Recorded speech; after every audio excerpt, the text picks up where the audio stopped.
Well, Amber, I'm so excited to have you on the show. This has been a long time in the making, and I just can't wait to hang out. So, how are you? Welcome.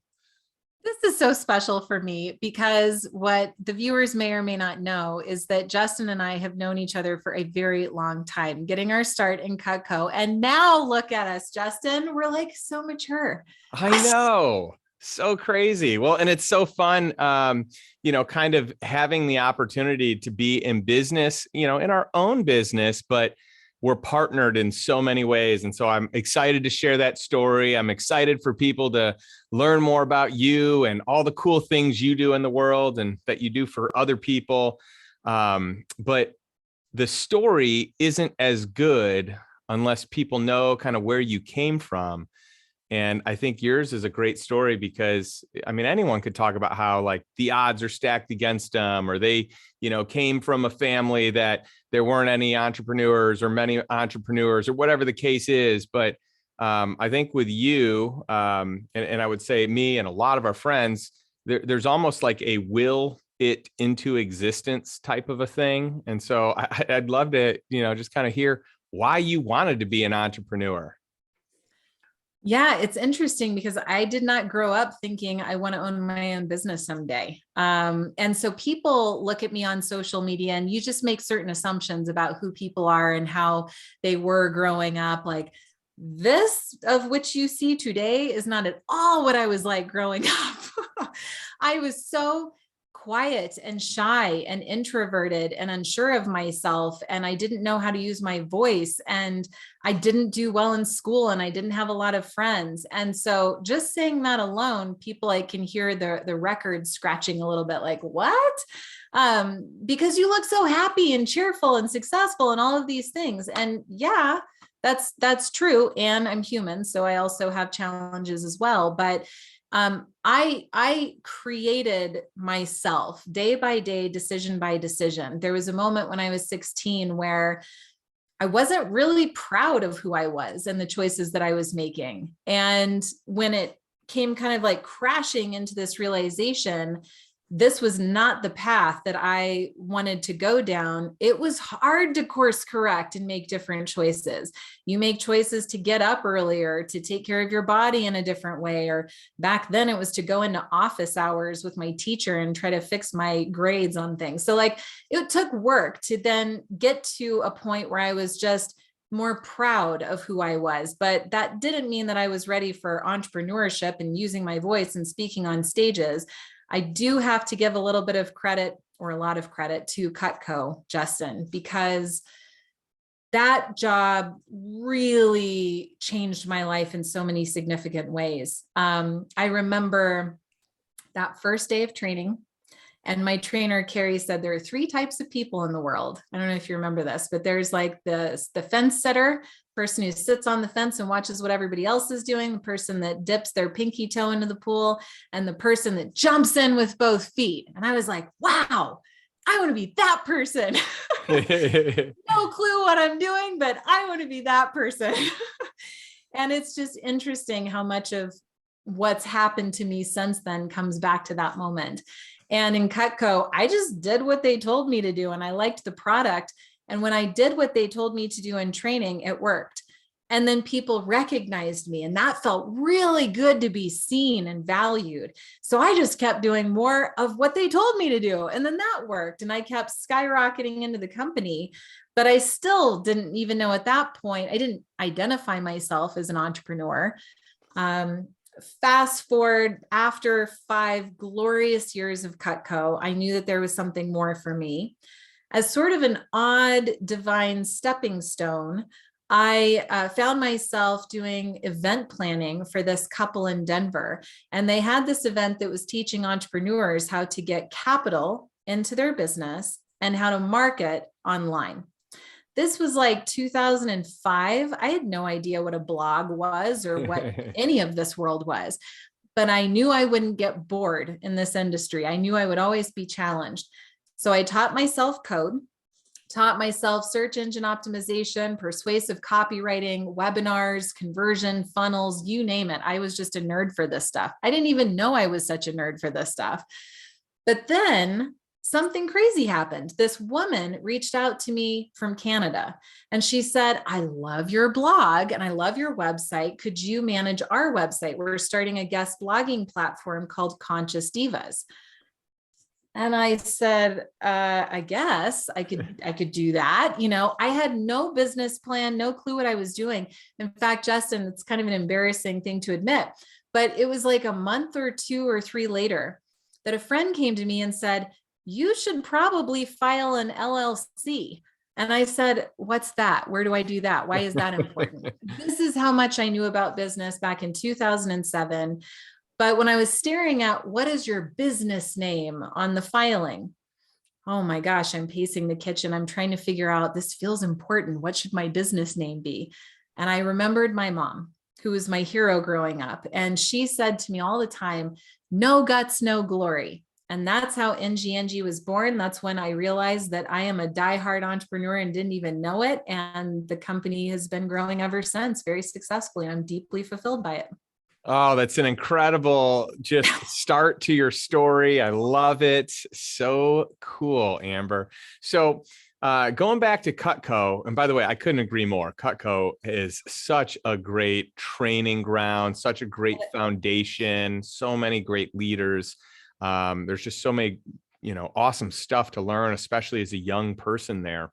And you find the right mentors and they can do a lot with you because you're so moldable. You're so impressionable. At least I was. I would assume you were too. Oh, yeah. And so it's cool hearing that.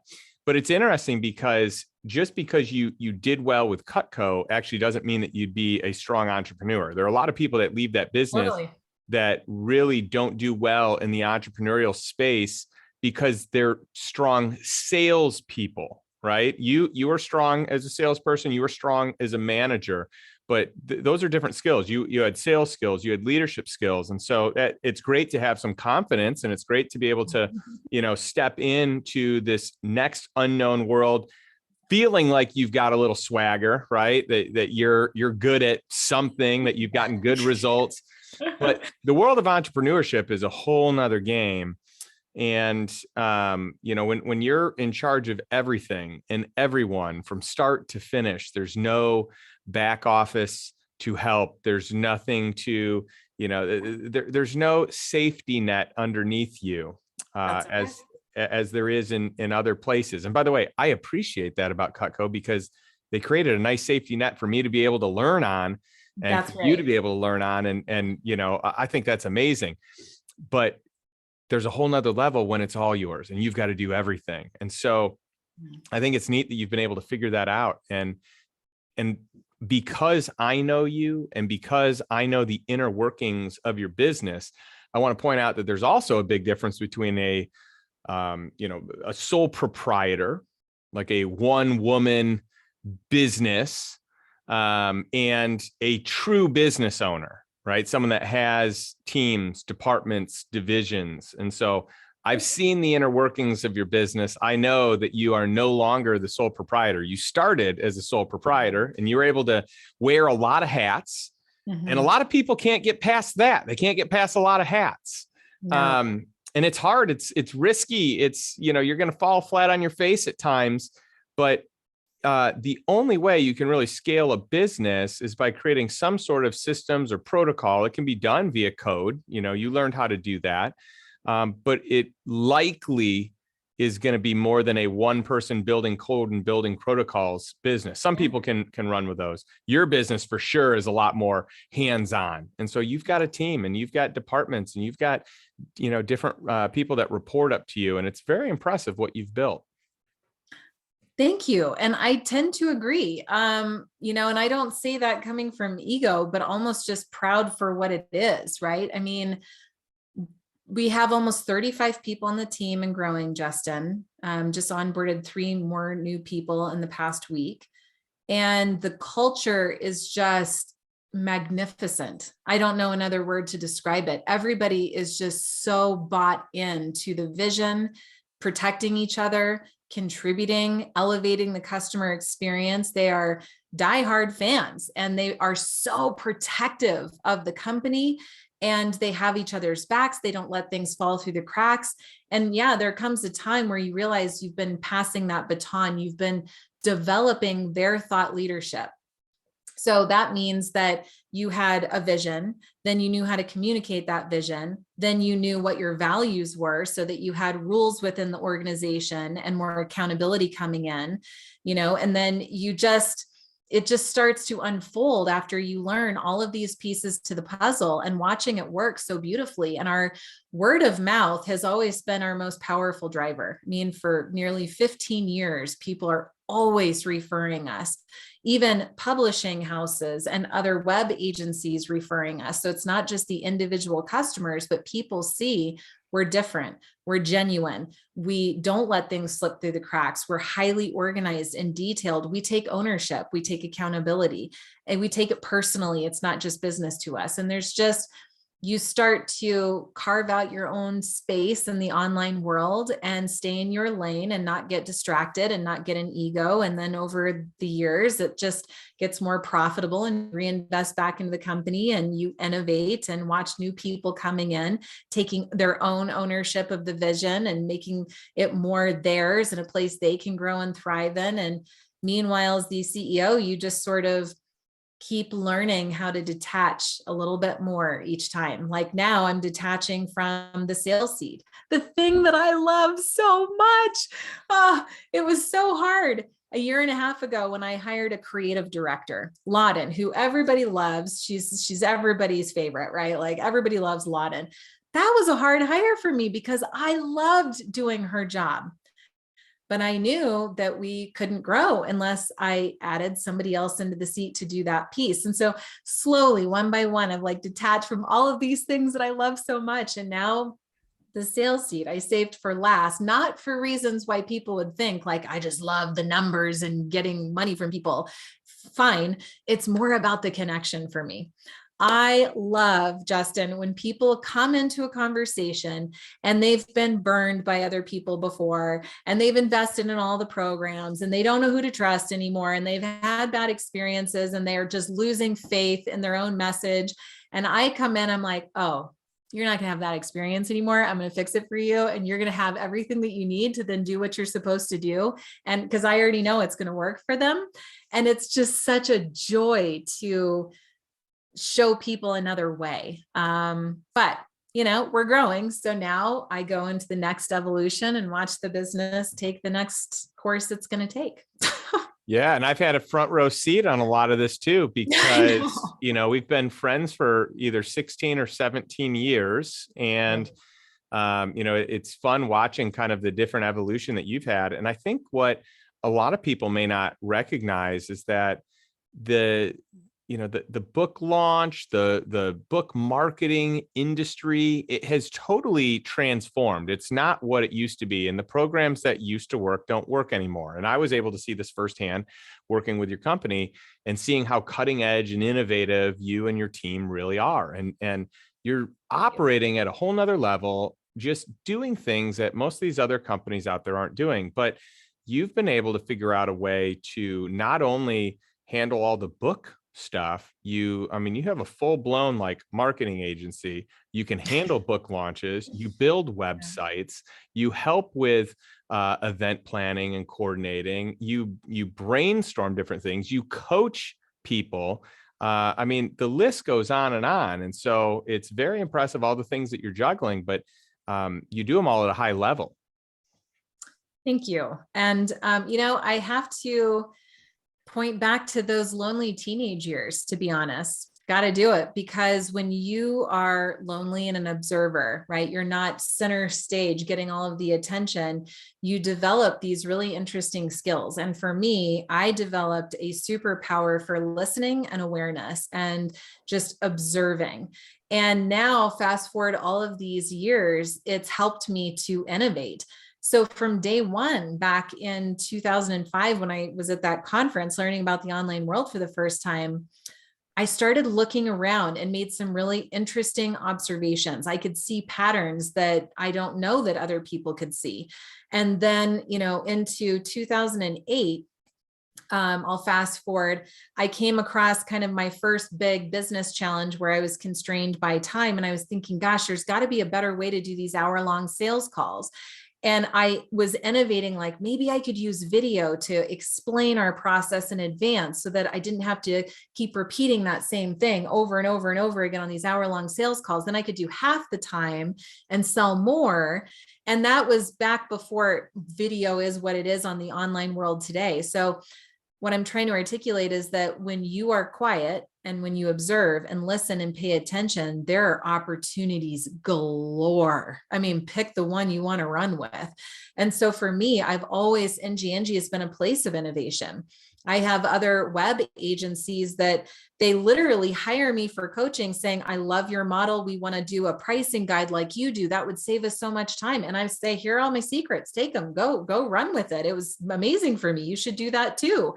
And then now book launch marketing companies and, business growth companies, they're all seeing like we're innovating. And I think it's because of the way that I grew up, to be honest. But you're right, especially in the book launch industry, it's been a pretty messed up industry. And what I've especially observed in the past 2 or 3 years, Justin, is if you want to have a successful launch, it's not a secret that you need more people to help you promote that launch, right? You can't just do it by yourself. So what we do is go to our friends. Hey, friend, I need a favor. I'm launching a book. Can you email your list this template copy? Hey, thanks, bud. I appreciate that. The problem is that everybody is launching books. So now everybody's getting requests. How many a week, Justin, do you probably get? Hey, can you promote my thing? Can you promote my thing? And you're over here saying, well, I've got my own message to promote. And your stuff doesn't exactly align with my stuff, but I feel obligated because you're a friend. It's ruining relationships, Justin. So I've been observing this saying, this isn't sustainable. So what we did is we innovated how that relationship management piece could go to facilitate win-wins. So it's not just about the author, it's about the cause and it's about the community and how can we all, grow together and be better together. And it's time consuming, which is why most people aren't going to follow my process because they're looking to automate. But when you automate, you strip out human connection. So you have to find that balance between protecting the relationship because relationships are the bridge to our dreams. Truly, I will always stand by that. But we have to protect the connection in our relationships. And the more you focus on the cause instead of the personal favor, it shifts the energy behind your launch. And now it's a community movement instead of like, oh, I hope this is my goal and I hit this one thing because my ego would appreciate it. Or maybe they do want to get their message out, but it's still pointed at them. So there's just a difference in mindset and approach toward collaboration that is really shifting the game. So it's really special to be a part of changing that conversation entirely. Yeah, that's exciting. And I've seen it firsthand and I've seen it work, which is cool. Part of the reason I wanted to have you, part of the reason I wanted to have you on the show today is because you're not only someone that lives an incredible lifestyle. I mean, we've, had the privilege of having some really fun events and dinners and, some awesome wine and, just all kinds of cool stuff. Yeah. We have had some really cool experiences with many mutual friends. And there's just a lot of people that don't have these type of experiences or don't make time or don't make space, but you also travel the globe. You just got back from, a really amazing Bahamas trip where you had this, private estate that you were staying on. And obviously that stems from another great connection that you have. But I wanted you on because not only do you live the lifestyle, but you're a lifestyle enhancer for other people. You help them package what they have to be able to, scale their business or grow their results or whatever they need to do so that they too can have lifestyle. So it's, you're a lifestyle enhancer, a lifestyle enabler. So these are good things, but I think you have to have the lifestyle first, which you do. So it's easy to be the pioneer for that when you live it firsthand and it matters so much to you because people matter so much to you. Yeah, that's a fact. Well, it's interesting because, gosh, in my 20s, Justin, I made some really bad decisions and I racked up a lot of debt and it felt like I was never going to get out of that hole. So I remember not having the money to take luxurious trips and buy all the things I wanted to buy and go to the fancy dinners. So I want to at least address that, because you can still have lifestyle and you can still have experiences even if you have no money. Because back then, what I did is I decided that I needed to have rules in my calendar. Like early on in the business, people would say, "Oh, can I give you a call at 7 p.m. tonight?" And I'd say, "Oh gosh, I'm so sorry. I don't work in the evenings or weekends." Now, as a young entrepreneur, right? That's crazy, right? You could have lost a customer over that, or this could have happened, or that could have happened. But at the end of the day, like, this is my life. And if I let somebody cross into that boundary, then I let everybody cross into that boundary. Then I have no boundaries. Then I have no self-care. And then I can't be the high performer that I want to be so I can help the world. Right? Like, I think that entrepreneurs don't understand the domino effect to their own decisions. And what's interesting, Justin, I'm thinking of a gentleman in particular where this really happened. And when I said no to him, he came back and instead of being upset about it, he said, "Wow, I wish I had boundaries like that. You know what? I am going to have boundaries like that." And I said, "Well, you're welcome, brother. I'll see you tomorrow."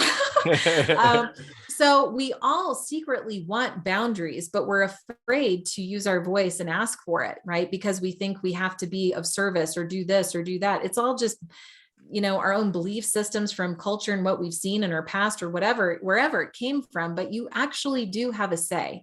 So in those evenings, instead of having those calls, I would go out on my back balcony and I would enjoy a sunset, or I would watch TV or read a book, whatever I wanted to do. But that self-care time was really important. Now, fast forward, life is very different. I have a 5-year-old, I have a thriving business. I have a lot of people wanting to get into my calendar all the time. And so those boundaries are only more important. And I'm also such a sensitive soul, as you know, Justin. So I have a really hard time saying no to people. And I also want to help everybody that I possibly can. So I've had to get really strategic about how I can set those boundaries while still helping people so that I don't have to feel guilty, and then can still take the time that I want to have to take my son on a mother-son trip, or take a personal trip like I did to the Bahamas or to New Orleans or to Austin or wherever I'm going. But it's all a design to ultimately protect me, give myself as much balance as possible, right? And by balance, I don't mean I work 8 to 5 and then I'm off from here to here. My schedule, if you look at it, it's different every single day. But there are pockets where I have balance between the different categories in my life that are important to me. So I'm a whole person. And if I'm a whole person, then I'm better for my team. I'm better for my clients. So people ask, how do you do it all? You have to protect yourself first. You have to. You're going to have to find a way to reconcile that and learn that. Otherwise, you're always going to be in conflict and you're always going to be on that treadmill. And that's not a way to live. So you learn it first, then you share that with the people around you to improve their quality of life at the same time. Yeah. And I also think there's an immaturity around not being able to create boundaries. I mean, there's certainly a fear around it that, if I don't pick up right now, I'm going to lose this deal. But the reality is, if you're really that great at what you do, people are going to find a way to get inside the timeframes that you have available. So if you lose people due to that, you may want to figure out a way to elevate the game or differentiate so that doesn't happen, Right. or bring on a team that can support, handling that outside of the time that you're available. But I think that, once you get more into an abundant mindset and not being worried about losing someone and be That's right. more worried 100%. about, you're like, what you need to fill you, you're just going to show up better for everyone. And it creates scarcity for other people, right? It's like, your time is scarce. Your time is valuable. You're not willing to break out of this. There must be something unique or different or amazing about what you're doing. It is amazing that once you value yourself more, other people value you more innately. Mm-hmm. Right? Yeah. That was a tough one for me to learn. I got to tell you, this was not like an overnight learning. It took me a long time to believe in myself and my own value, and then to speak and to use my voice. Like, these are things that took me years to learn. So doesn't matter how fast it takes you to learn it, but just have awareness and practice it. It's just like going to the gym. You just have to exercise that muscle one decision at a time. And then all of a sudden you're in a different place in life, and you don't feel the same kind of stress and conflict, and you are happier, and your kids feel like you're more present, and your wife or husband feels like you're more present, or you just feel more present to what's happening. Like, you're thinking more clearly and quickly. And it just, the world responds to that when you take good care of yourself. Yeah, without a doubt. And I just think that the more you get clear on what it is that you ultimately want, and the values that you have, the values you want for your family, I think naturally you're going to start living in a different way. And, a lot of people, they go through life just reacting, no plan, just autopilot. And so if you can take the time to really get clear on what it is you want, what you want for you, what you want for your family, your kids, your spouse, whoever it is, and you can move in that direction, you're going to make different decisions. You're going to make different decisions for yourself, for your business, for your time, your availability.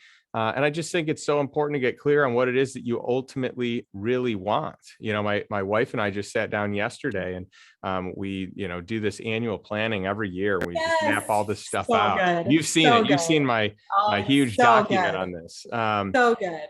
And so we did kind of like a follow-up. Yay. And we kind of went through last year and what happened, what didn't happen, moves we want to make this year. And it was just an awesome celebration. But we're so intentional with what it's going to look like, to the point of like, hey, what does education for our daughter look like? And, how are we going to learn and grow together? What are the things that we're going to do where we're not just hanging together, but we're learning and growing together? What are ways that we can strengthen our marriage? What are ways that we can do whatever it is? And so we went to one of our favorite restaurants, and here in Austin, we actually stayed in town for this one. Often we'll do, a little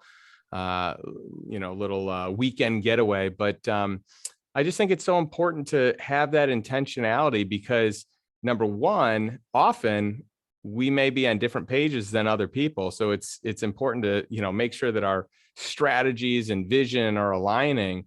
But number two, it just feels so good to have clarity in what you're moving towards, so you can make decisions easier. Well, so many people have the wait and see methodology. They're like, well, I don't know what I want exactly, and it's too tough to figure it out. And I kind of feel stressed. I'm tired. I just want to veg out. I just want to open up my Netflix. I'll deal with it tomorrow. Right. They're Yep. just not taking the time. And if you don't take the time, you're going to wake up another year later, 2 years later, 5 years later, and it just, you get deeper into the hole. And then all of a sudden you look around and you're just not happy.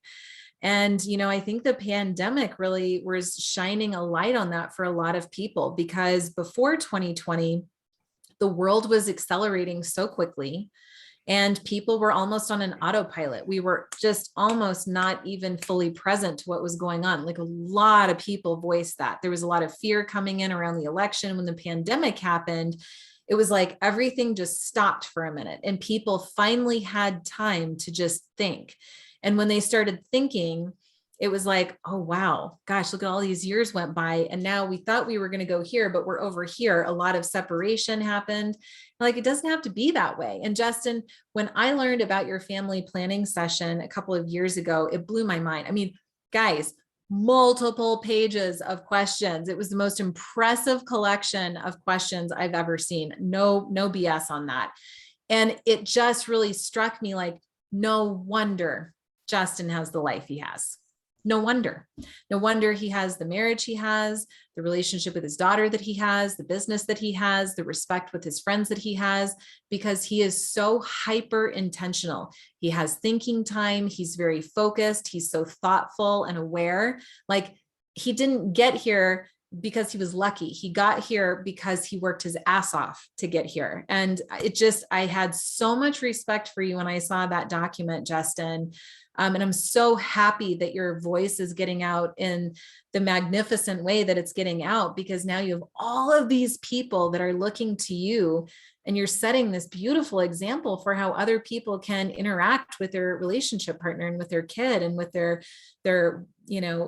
businesses. It's awesome. So I just want to thank you personally for leading in the example in the way that you do. It's awesome. Well, thank you. Thanks for the kind words, and, for being with me since, really day one of all this, of the lifestyle investor brand, which is cool. It's funny because a lot of this, kind of was created, during the pandemic. Like, I had this time in this space to think and be creative. And we, ended up taking a epic road trip as a family. And we came out and stayed in Denver for a month that summer and got a chance to hang with you guys and enjoy some really nice wine at that. But it was cool because we got to kind of work through and talk through all this, and it's neat to see where we've come. So it was an idea that, we thought had legs, and sure enough, it did. And it's cool to see the full circle. And for, what's also really cool for those that, they don't know, I have a mastermind, the Lifestyle Investor Mastermind. It's an incredible mastermind. In fact, it was just rated. I don't really brag a whole lot about what we have going on, but there was an article. Tell me what happened. Yeah, there's an article that just came out that rated it. Was either of all these masterminds that are out there. I'm actually trying to pull it up right now. But of all these masterminds that are in existence. Come on. Yeah. So it's the top 22 masterminds to join in 2022. Oh.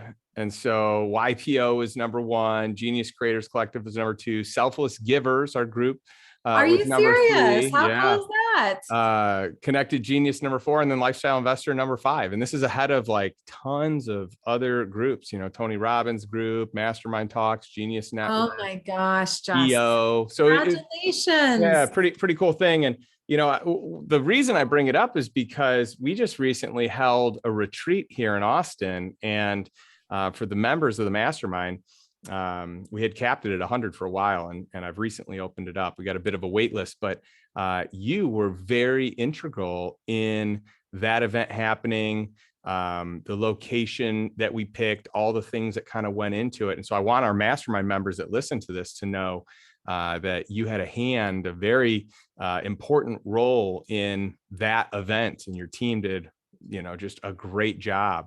And so it's funny to see, like, start to finish, all the different places that NGNG and you, Amber, have been involved. I know, it's one of my favorite stories. I've got a lot of great client stories. I really do, but this is absolutely one of my favorites. Probably because I knew you personally before all of this. I knew, like, in the very beginning when it was like, yeah, I'm writing this book for my daughter, Savannah. And you weren't sure at that time what you wanted this to be. You were happy in life. You didn't need much. It wasn't like a lot of other people coming in saying, I want to build this roaring brand and I want to do all of these things. Like, that was not you. And so it was just really special because you really were careful and you were slow. I mean, I've got people coming in, they're like, if I don't launch this thing, and I mean yesterday, and I'm like, gosh, what is the urgency? Like, you'll be fine. But Justin really did it right. And he had a council of friends that he really trusted. And so when he got an idea, he would listen to what they had to say and make decisions that were right for his life. And so that's why you're seeing the success of this brand, because of the decisions that you made at the helm and protecting your lifestyle and not jumping the gun and just being reactive, which is easy to do in this space, very easy to do. And then people get wrapped up in it and they start making decisions they wish they hadn't. And it takes time to unwind that, but you were just very methodical, built it the way you wanted it to be, which is so great. Even the retreat is an example of that. So I just can't wait to see where we're going this year. Cause, like, what are we going to do this year? I don't even know, but I know we got to start planning this thing for sure. It's been fun and it's neat. I mean, I've been the budding entrepreneur starting a business from scratch, wanting to make money. This business was different though, this brand, because it didn't have to be about money. Interestingly enough, it has done well, but the whole idea was I was going to do it my way. And my way, by the way, is just whatever way my friends and other experts think is best, because I don't have a clue. This is new. I don't know a lot of this stuff. So if someone has insight or expertise, I'm going to lean on them. But the moment that it would compromise lifestyle or involve too much, I'm very comfortable saying no. And it's I feel good about being in a place where I can say no, even though maybe I lose revenue because of that decision, or maybe it scales differently or slower. I don't actually care about that. I care about assembling some of the brightest minds in the world in one place and just having incredible conversation and education and fun and, really living life, doing life together, I say. Well, I've certainly watched a lot of people that have some measure of success in their business, and they lose sight of what was important to them in the beginning, and they grow a little bit of an ego, and then they want more. And it's this kind of a little bit of a monster that always wants more. But I can attest, just being kind of behind the scenes and along your side in this journey, you regularly checked in with Jennifer and making sure that she was okay and making those decisions together. And frankly, Justin, like anybody else in your shoes that I've seen, like they would have just been like, more, this is my time, but you had success and you didn't lose sight of what mattered to you in the beginning and why you started all of this to begin with. So I'm not trying to overly shower you, but like, there just are such few models for my definition of success, and you are definitely that model. So anybody who's considering being any part of your brand in any way, because sometimes we don't know and we're like, oh, just another money guy maybe, but it's like, no, you're missing the entire point. If that's what you think this brand is about, you're missing the entire point. So you just have to like subscribe to the podcast, be in the world, and you'll see this is a very, very special branding community. Well, I appreciate that. And, the reality is if we're all not careful, any of us can fall victim to just wanting more. And so it's not like that feeling just disappears.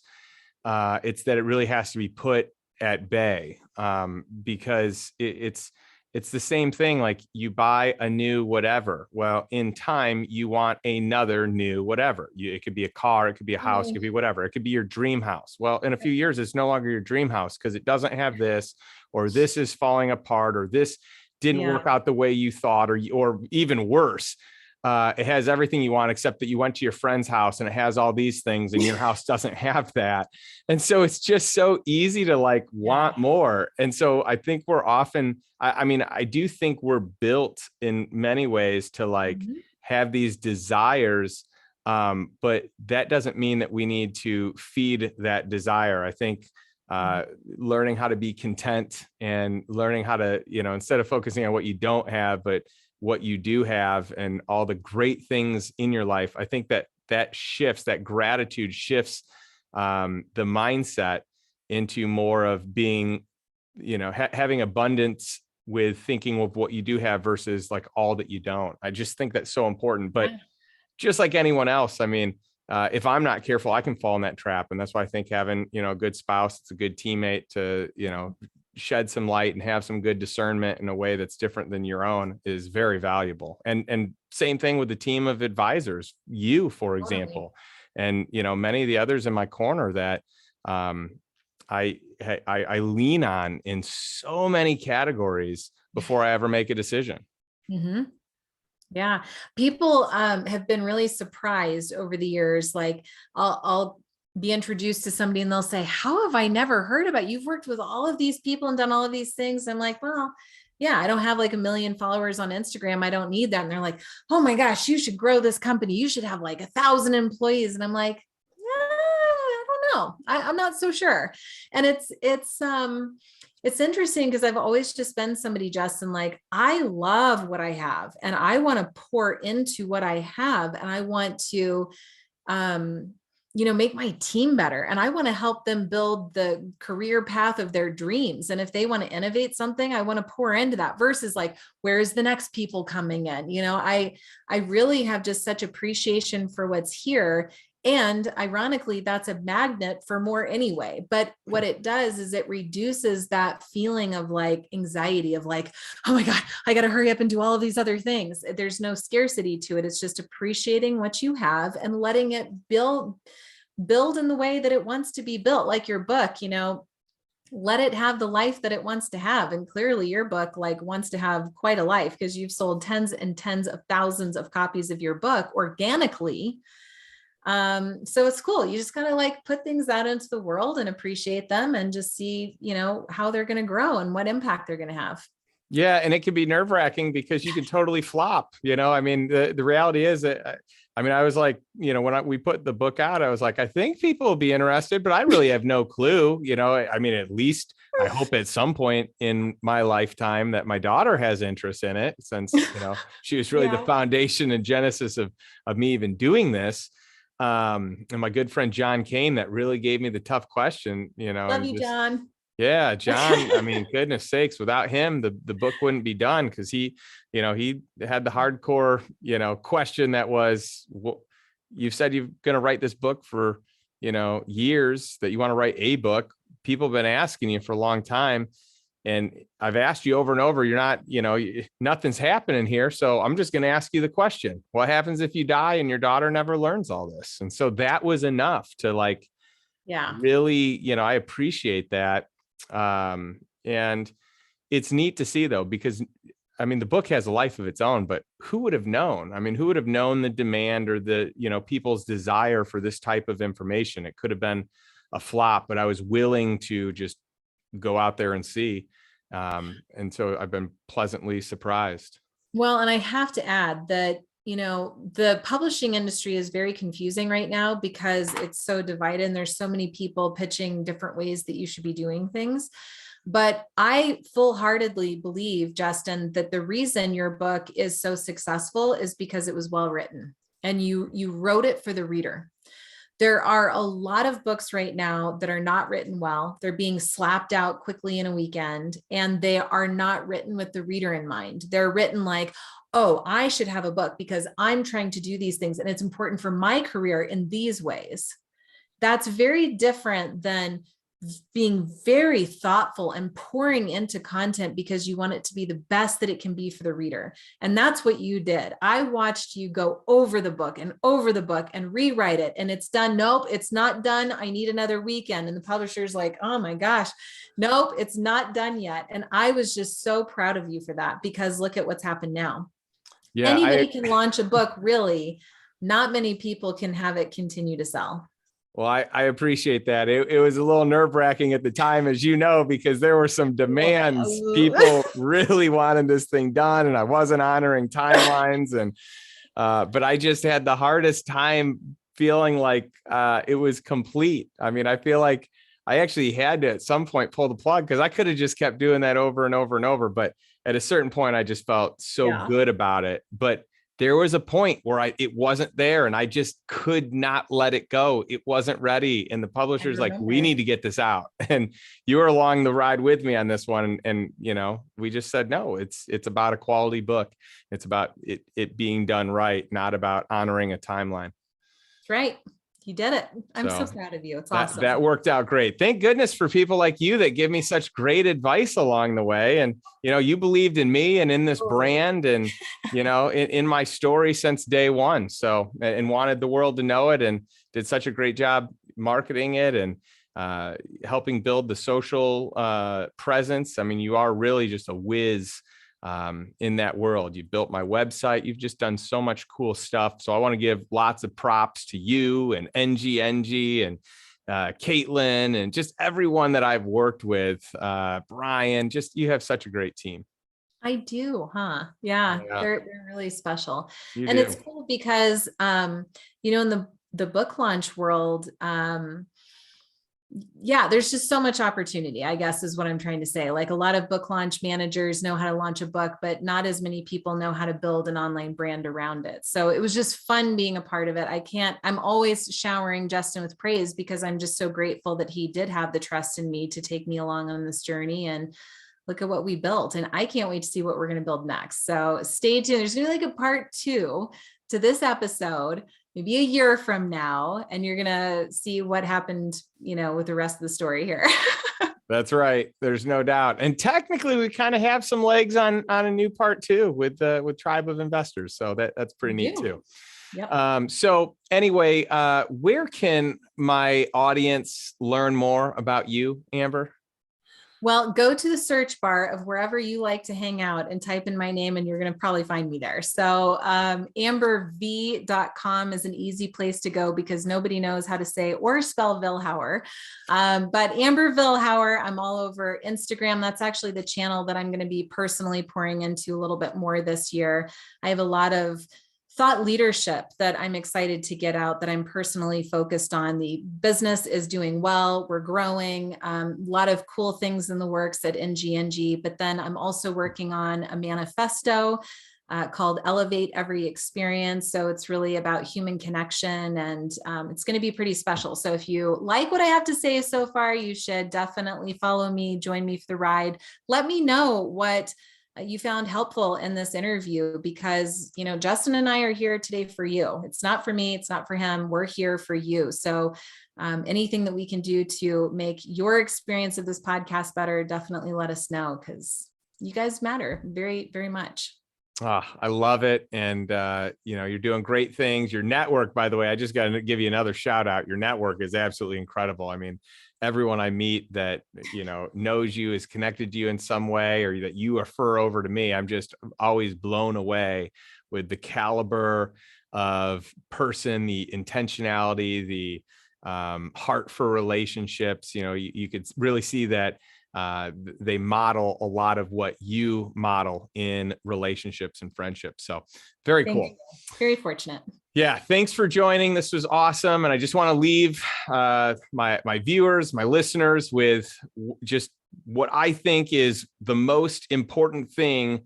And that is this: what is one step that you can take today to move towards financial freedom and living a life that you truly desire on your terms, a life that is not on default, but a life by design?